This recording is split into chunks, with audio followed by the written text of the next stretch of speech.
On the candle chart, you'll find four different sets of or pairs of bands, upper and lower bands. And you'll also find the long-term trend line in a blue dash line. And of course, you have your moving averages. The green is the 20 moving average, the red is the 50 moving average, the white is the 100 moving average, and the 200 is the 10 moving average line. As it appears right now, I've drawn in all the lines solid so they have better visibility. But many of them appear in the master platform chart as dashed lines. The gray line is a channel band type line, and the yellow, pink, and Zion lines are Bollinger Band type lines. And we've just made them to work what we feel to be more effectively with the system, because they're not standard lines. They've been altered a little bit. The particular or the issues that I want you to take note of is that, for example, right here in this area, when you have candles that are above the channel band line, you have a condition of a stronger uptrend than normal. You might see an uptrend where the candles are running underneath the gray band line. And that obviously is not as strong as when they consistently run over the top. And then, of course, when they drop down, it's real easy to see the downtrend coming. The other thing I want to point out is that when the candle goes under the yellow line, typically that's the day when it's the start of an uptrend. That can hold true sometimes right over here, like when this green candle right here goes under the gray band, the lower gray band line. And so again, and when they touch, like this red candle right here, when it touches the gray lower band line, that's oftentimes the bottom.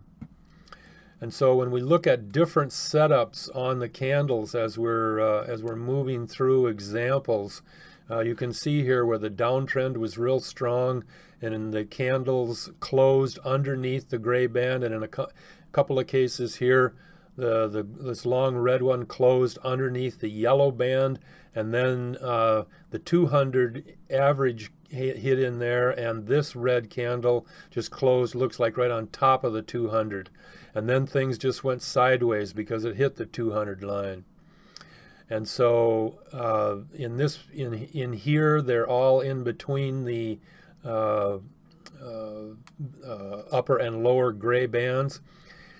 Over here, right in this example here, we got pretty flat price movement, but it's also correlated with the blue line, which is the long-term trend line.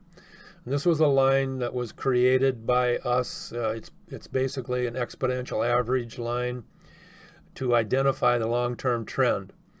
Now, oftentimes you want to know where that is, but keep in mind that the long-term trend is not what day traders are looking for, and I think most of us know that. We designed three groups of short-term trend lines. That's the trend trio, yellow, pink, blue, the orange, green, the power orange and green, and the swing red and green. And those 7 lines form the short-term trend line. Even those 3 groups or those 7 lines do not identify pullbacks or rallies like your quick lines do, your trend red and power red, swing Zion, or any of your zip line charts, zip color line chart, zip lines in the zip chart.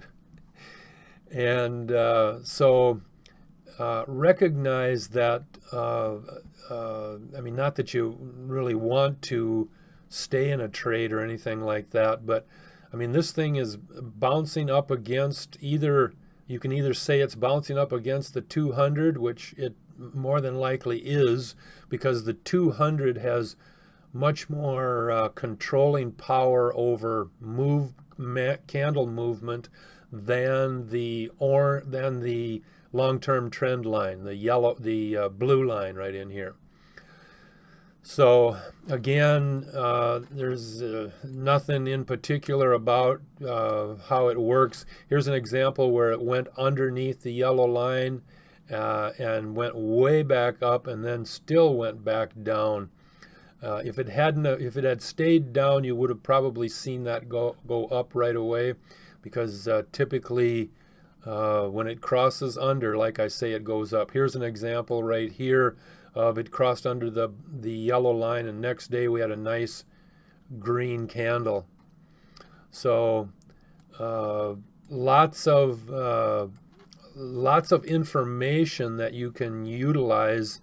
Obviously, when you see big spreads, like in here, right in here, the lines, the yellow and pink, are real close together, and that depicts a change coming up, because the deviation has dropped way down in both of them. And so it's basically a case of, you know, all of this long low range movement caused these lines to drop down, and then when that happens, you typically get a response.